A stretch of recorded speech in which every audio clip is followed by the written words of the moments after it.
আমাদের সকলের প্রিয় শহীদ শরীফ ওসমান বিন হাদি, যিনি কিছুদিন আগে আমাদের কাছ থেকে বিদায় নিয়েছেন। আমরা ওনার জন্য আল্লাহর কাছে দোয়া করছি, আল্লাহ যেন ওনার এই মৃত্যুকে শাহাদাতের মৃত্যু হিসেবে কবুল করেন। এবং উনি যে স্বপ্ন দেখেছেন বাংলাদেশের এই জমিনে ইনসাফ প্রতিষ্ঠা করা, আধিপত্যবাদ এবং ফ্যাসিবাদ মুক্ত একটি বাংলাদেশ বিনির্মাণ করা, আমরা সকলেই এই প্রজন্ম, আমরা যারা বেঁচে আছে, আমরা ওনার স্বপ্নকে ধারণ করব এবং ওনার এই স্বপ্নকে বাস্তবায়নের জন্য আমরা আপ্রাণ প্রচেষ্টা চালাবো। হাদি ভাইয়ের বিষয়ে আপনারা সকলে অবগত আছেন যে তিনি সবসময় শাহাদাতের মৃত্যু কামনা করেছেন এবং ওনার রিসেন্ট টাইমের অনেকগুলো বক্তব্যে তিনি এই কথাগুলো বলেছেন যে উনি শাহাদাতের মৃত্যু কামনা করেন। এবং মানুষ বেশি দিন বেঁচে থাকার মধ্যে কোনো কল্যাণ নেই, কিন্তু অল্প সময় বেঁচে থেকে সমাজে, রাষ্ট্রে, পৃথিবীতে যে একটি ইম্প্যাক্ট তৈরি করা যায় সেটা আমরা শহীদ ওসমান বিন হাদি ভাইয়ের জীবনী থেকে দেখেছি। এত অল্প সময়ে তিনি এত চমৎকারভাবে বাংলাদেশের প্রত্যেকটা ইস্যুকে এত চমৎকারভাবে অ্যাড্রেস করেছেন, এটা সমাধান কি হতে পারে সেই স্বপ্নগুলো দেখিয়েছেন। তো আমরা এই কথা বলবো যে যারা এই পৃথিবীতে শাহাদাতের তামান্না লালন করে, যারা সব সময় নিজেদের দোয়ার মধ্যে আল্লাহর কাছে বলে, আল্লাহ তুমি আমাদেরকে শাহাদাতের মৃত্যু দিও, তো তাদেরকে মৃত্যুর ভয় দেখিয়ে, তাদেরকে গুলি করে, তাদেরকে হত্যা করে যদি একটি আদর্শকে ধ্বংস করে দেওয়া যেত, তাহলে পৃথিবীতে, দুনিয়াতে কোনো আদর্শ বলতে আর কিছু থাকতো না। সেজন্য আমরা যারা এই কাজগুলো করছেন তাদেরকে হুঁশিয়ারি করতে চাই, আপনারা বোকার স্বর্গে বসবাস করছেন। আপনারা হয়তো হাদি ভাইকে হত্যা করেছেন, কিন্তু এই জমিন থেকে যে হাজার হাজার লক্ষ লক্ষ হাদি তৈরি হওয়ার জন্য প্রস্তুত হয়ে আছে, তাদেরকে আপনারা হত্যা করতে পারবেন না। হাদি ভাইয়ের আদর্শকে কখনো আপনারা হত্যা করতে পারবেন না। এবং আমরা কথা দিচ্ছি, হাদি ভাইয়ের রক্তের প্রতি আমাদের দায় রয়েছে। এই দায় থেকে ইসলামী ছাত্র শিবির সহ বাংলাদেশের এই নতুন প্রজন্ম, যারা বাংলাদেশকে সত্যিকার অর্থে বিশ্বের বুকে মাথা উঁচু করে দাঁড় করাতে চায় এবং আধিপত্যবাদের সকল নতজানু নীতির কাছে যারা কখনো মাথা নত করবে না, আমরা সেই প্রজন্ম তৈরি হয়েছে এবং সেই ইনসাফ বাংলাদেশে প্রতিষ্ঠিত হবে ইনশাআল্লাহ। পাশাপাশি আমরা বিচার কার্য নিয়ে যে একটি হেয়ালিপনা, উদাসীনতা লক্ষ্য করছি, এ বিষয়ে সরকারের প্রতি আহ্বান জানাবো। আপনাদের এই উদাসীনতার মধ্য দিয়ে যদি হাদি ভাইয়ের বিচার কার্য কোনো কারণে প্রলম্বিত হয় অথবা ব্যর্থ হয়, তাহলে এর দায় অবশ্যই আপনাদেরকে নিতে হবে, এটা জবাব দিতে হবে। হাদি ভাই এই কথাটাও বলে গিয়েছেন যে আপনারা কিছু করতে না পারলেও অন্তত আমার হত্যাকারীদের বিচার করবেন। এজন্য হাদি ভাইয়ের প্রতি যদি ন্যূনতম আপনাদের শ্রদ্ধাবোধ থাকে, অথবা প্রধান উপদেষ্টা তিনি জানাজার নামাজে যে বক্তব্য দিয়েছেন, হাদি কখনো মরে না, হাদি জীবিত থাকে, কিন্তু দুঃখজনক তিনি বিচারের কথাটা বলেন নাই। কেন বলেন নাই, এটা ওনাকে ভবিষ্যতে স্পষ্ট করতে হবে। পাশাপাশি কোন এস্টাবলিশমেন্টের কারণে অথবা কোন ডিপ স্টেটের কারণে আপনারা এই বিচার কার্যকে প্রলম্বিত করছেন, এখনো পর্যন্ত দৃশ্যমান কোনো অগ্রগতি করতে পারেন নাই, সে জবাবগুলো আপনাদেরকে অবশ্যই জাতির কাছে দিতে হবে ইনশাআল্লাহ। সম্মানিত উপস্থিতি, আজকে আমাদের যে আয়োজন, পাঠ মূল্যায়ন পরীক্ষা আমরা আয়োজন করেছিলাম। মূলত বছরের শুরুতে আমরা একটা সিলেবাস প্রণয়ন করেছিলাম আমাদের সকল জনশক্তিদের জন্য, এবং এই সিলেবাসের অধ্যয়নের পর বছরের শেষে আমরা এই প্রতিযোগিতার আয়োজন করেছি এবং তারই মূলত পুরস্কার প্রদান অনুষ্ঠান হচ্ছে। আপনারা ইতিমধ্যে আমাদের প্রধান অতিথি সহ সকলেই বিস্তারিত আলোচনা করেছেন, জ্ঞান অর্জনের গুরুত্ব সব কিছু তুলে ধরা হয়েছে।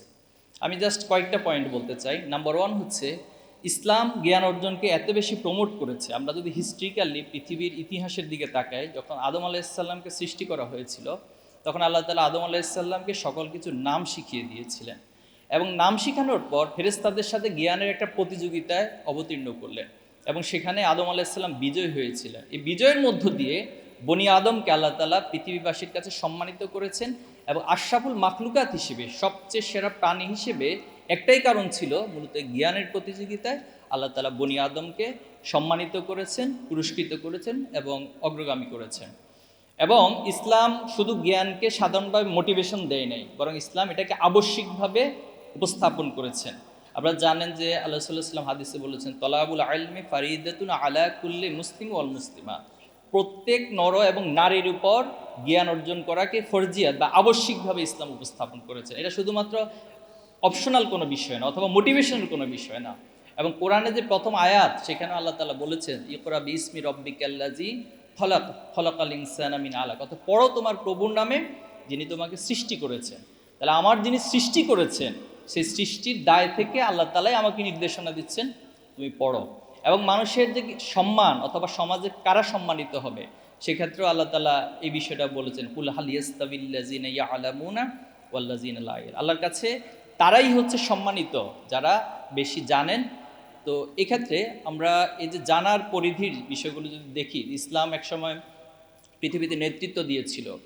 আমরা যদি সপ্তম থেকে 1300 শতকের সেই সময়গুলোকে দেখি, গোল্ডেন এজ ছিল, যখন বাগদাদের বাইতুল হিকমা ছিল, কর্ডোবাতে আন্দালুসিয়ার যে জায়গাগুলো, সেখানে জ্ঞান বিজ্ঞানের চর্চা হয়েছিল। এবং প্রত্যেকটা জায়গায় জ্ঞান বিজ্ঞানের যত শাখা প্রশাখা রয়েছে, সবচেয়ে উৎকৃষ্ট সময় সে সময় পার করেছিল। এবং এই উৎকৃষ্টতার কারণে পুরো পৃথিবীতে মুসলমানের নেতৃত্ব দিয়েছিল এবং পৃথিবীতে শান্তির, ন্যায় এবং ইনসাফ প্রতিষ্ঠা করতে পেরেছিল। কিন্তু যখন এই মুসলমানরা জ্ঞান অর্জন থেকে আস্তে আস্তে পিছিয়ে গেল, তারা দুনিয়ার জ্ঞান, পরকালীন জ্ঞান আলাদা করতে লাগলো। তারা উপকারী জ্ঞান এটাকে প্রমোট না করে দুনিয়ার জ্ঞানকে একটা পার্ট বানালো, এটা অংশগ্রহণ করবে, আর একটা অংশ হচ্ছে পরকালীন জ্ঞান অর্জন করবে। এই যে জ্ঞানের মধ্যে ডিভিশন করে আস্তে আস্তে করে মুসলমানরা পিছিয়ে এসলো। এবং সেখানে পশ্চিমা সভ্যতারা, যারা আজকে আমাদেরকে সভ্যতা শিখায়, তারা একদিক থেকে একাডেমিক জায়গা থেকে পৃথিবীতে অনেক হাই পজিশনে গিয়েছে, কিন্তু তারা নৈতিকতার জায়গাগুলোকে গ্রহণ করতে পারেনি, তারা ওহির জ্ঞানকে গ্রহণ করতে পারেনি, তারা তাদের নিজের মধ্যে মানুষত্ববোধের যে জায়গাগুলো সেটাকে গ্রহণ করতে পারেনি। এই জন্য তাদের সে সমাজকে যদি আমরা বিশ্লেষণ করি, সেখানে দেখি অনেক জাঁকজমকপূর্ণ একটি সমাজ, অথবা অনেক অট্টালিকার একটা সমাজ, কিন্তু মানুষের মনের মধ্যে, অন্তরের মধ্যে প্রশান্তি সেখানে খুঁজে পাওয়া যায় না।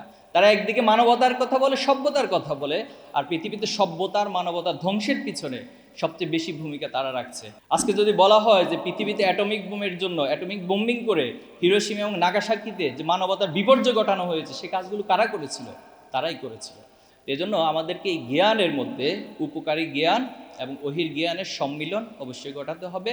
এবং আমরা মনে করি যে এই জ্ঞান বিজ্ঞানের পুনর্জাগরণের মধ্য দিয়ে পৃথিবীতে আলটিমেটলি শান্তি প্রতিষ্ঠা করা সম্ভব, মানবতা প্রতিষ্ঠা করা সম্ভব, এবং সভ্যতার সঠিক যে ব্যবহার সেটা নিশ্চিত করা সম্ভব। সম্মানিত উপস্থিতি, আমরা ছোটোবেলায় একটা বিষয় দেখতাম যে যখন কেউ লং ড্রাইভে যেত, তখন সাধারণত একটা বই সাথে নিয়ে যেত ব্যাগের মধ্যে, সে বইটা পড়ার চেষ্টা করত। কারো যদি কখনো অবসর সময় আসতো, সে অবসর সময় কাটানোর জন্য হলো বই পড়ার একটা অভ্যাস আমরা দেখেছি। এবং ছোটোবেলায় বেড়াতে যাওয়ার সময় আব্বা আম্মারা ব্যাগের মধ্যে বই প্রবেশ করিয়ে দিতেন এবং সেই বইগুলো পড়ে সময় কাটানোর চেষ্টা করা হতো। কারো যদি ঘুম না আসতো, তখনও দেখা যেত যে বই পড়ে তার ঘুম আসার একটা পলিসি মেনটেন করা হতো। কিন্তু এখন এমন একটা যুগে আমরা চলে এসেছি, তথ্য প্রযুক্তির এই যুগে, এআই এর যুগে, এরপর হচ্ছে আমরা ডিভাইসের সাথে আমাদের টোটাল লাইফটা এত বেশি ওরিয়েন্টেড হয়ে গিয়েছে, আমরা এখন বই পড়ার প্রবণতাটা অনেক কমে গিয়েছে। অনেক এটা তথ্য উপাত্ত রয়েছে যে বই পড়ার প্রবণতা দিন দিন কীভাবে করে কমে যাচ্ছে। তো এই জায়গা থেকে ছাত্র শিবির এই নানান আয়োজনের মধ্য দিয়ে, আমাদের শুধু আজকে এটা একটা আয়োজন, এটা আমাদের জনশক্তিদের নিয়ে আয়োজন থাকে, সাধারণ শিক্ষার্থীদের নিয়ে নানান আয়োজন আমরা করে থাকি। বইপাঠ প্রতিযোগিতা, কুইজ প্রতিযোগিতা, ডিবেট প্রতিযোগিতা আমরা করে থাকি, আলোচনা চক্রের আয়োজন করে থাকি, পাঠচক্রের আয়োজন করে থাকি, সায়েন্স ফেস্ট আয়োজন করে থাকি। এভাবে নানান আয়োজনের মধ্য দিয়ে আমরা শিক্ষার্থীদেরকে প্রমোট করতে চাই যে জ্ঞান বিজ্ঞানের উৎকর্ষতার জন্য, পৃথিবীতে নেতৃত্ব দেওয়ার জন্য আমাদেরকে পড়ার অভ্যাস করে তুলতে হবে। এবং একটা তথ্য আপনাদের সাথে আমরা শেয়ার করছি যে ছাত্র শিবির 2026 সাল থেকে 2045 সাল পর্যন্ত এই 20 বছর ব্যাপী একটি রিডিং মুভমেন্টের উদ্যোগ আমরা গ্রহণ করেছি। আমরা পৃথিবীর অন্যান্য দেশগুলো যে মডেলগুলো তারা ফলো করে, বিশেষ করে অনেক কান্ট্রিতে আছে যে তারা রিডিং আওয়ার নামে একটা আওয়ার কাজ করে, যে কোনো প্রতিষ্ঠানে একটা ঘন্টা থাকে, এই ঘন্টা সবাইকে পড়তে হয়। এরপর ফ্যামিলি রিডিং টাইম নামে একটা টাইম তারা মেনটেন করে থাকে। এভাবে করে ফ্যামিলি থেকে ব্যক্তিগত উদ্যোগে, সোশ্যাল উদ্যোগ এবং রাষ্ট্রীয় বিভিন্ন নানান উদ্যোগের মধ্য দিয়ে পৃথিবীতে যারা উন্নত দেশগুলো রয়েছে তারা এই মডেলগুলো ফলো করে। তো ছাত্র শিবিরে আমরা এই রিডিং মুভমেন্টের মধ্য দিয়ে একটা উদ্দেশ্য বাস্তবায়ন করতে চাই যে আমাদের অন্যান্য কাজগুলো যেমন একটা অভ্যাসে পরিণত হয়, আমাদের দৈনন্দিন কাজগুলো, বই পড়াটাও সামষ্টিকভাবে পুরো প্রজন্মের মাঝে একটা অভ্যাসে পরিণত হবে। এবং আমরা বিশ্বাস করি যে আপনারা সকলে যদি সহযোগিতা করেন, ইনশাআল্লাহ রিডিং মুভমেন্টের মধ্য দিয়ে 2045 সালে আমরা আমাদের একটি লক্ষ্যমাত্রায় পৌঁছে যাব ইনশাআল্লাহ। তো আমরা আজকে আমাদের প্রধান অতিথি সহ এখানে যারা এসেছেন সকলকে আন্তরিকভাবে ধন্যবাদ জানাচ্ছি, কৃতজ্ঞতা জানাচ্ছি, এবং যারা পুরস্কৃত হয়েছেন আপনাদেরকে অভিনন্দন। যারা পুরস্কৃত হতে পারেননি, ইনশাআল্লাহ আপনারা ভবিষ্যতে আরও ভালো করবেন, এবং সেই প্রত্যাশা রেখে একটি পড়ুয়া প্রজন্ম, অথবা যারা এই পড়ার মধ্য দিয়ে আগামী দিনে জ্ঞান বিজ্ঞানে শুধু বাংলাদেশকে নয় পুরো পৃথিবীতে তারা নেতৃত্ব দেবে, সেই প্রজন্ম গড়ে ওঠে, সেই প্রত্যাশা রেখে আপনাদের সবাইকে ধন্যবাদ জানিয়ে আমার কথা শেষ করছি। আসসালামু আলাইকুম রহমতুল্লাহ ওয়া বারাকাতুহু।